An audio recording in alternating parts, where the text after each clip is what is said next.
puderam observar no vídeo, essa lesão é uma lesão extremamente preocupante.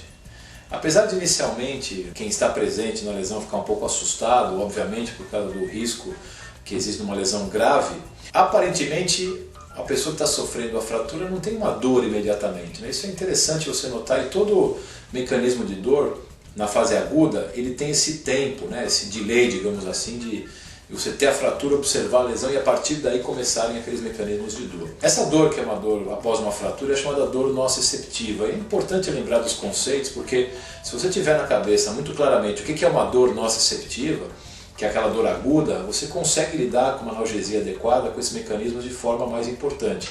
É óbvio que você vai ter que usar analgésicos potentes quando se fratura um osso, porque o periósteo acaba tendo uma memória de dor muito importante. Você tem que ter medicamentos com uma analgesia bastante interessante para lidar com esses casos.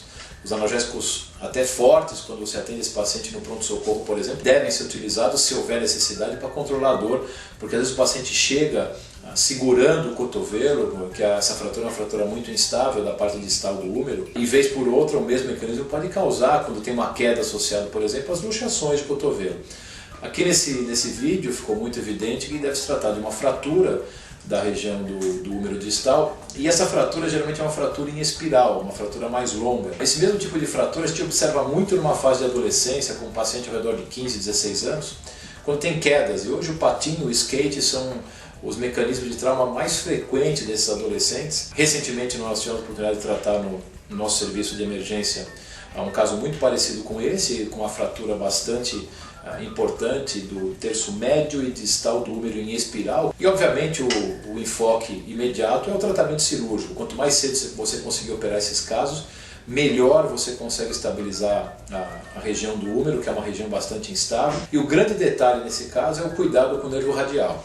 Essa cirurgia a gente prefere fazer por via posterior, dissecando o nervo radial, que é o primeiro passo da cirurgia, até a sua parte média, no terço médio da diáfise humeral, para isolar bem o nervo, ter certeza que ele não foi lesado durante o mecanismo de trauma, e a partir daí a gente parte para a fixação da fratura, e de preferência utilizamos placas bloqueadas, que é uma placa onde você consegue angular os parafusos distais, que são mais ainda importantes quando o traço de fratura tem uma extensão para a região intercondiliana do húmero distal. Essas são fraturas que não são tão frequentes, são fraturas mais raras, mas o enfoque adequado cirúrgico traz uma fixação adequada, e o paciente mobilizando precocemente a articulação, sem dúvida vai ter muito menos complicações. A gente tem uma discussão bastante interessante na literatura que lida com o trauma ortopédico, discutindo se faz haste ou se faz placa. A nossa preferência pessoal é pela colocação de placas, com uma estabilização o mais precoce possível, num período imediato, se possível até 24, 48 horas,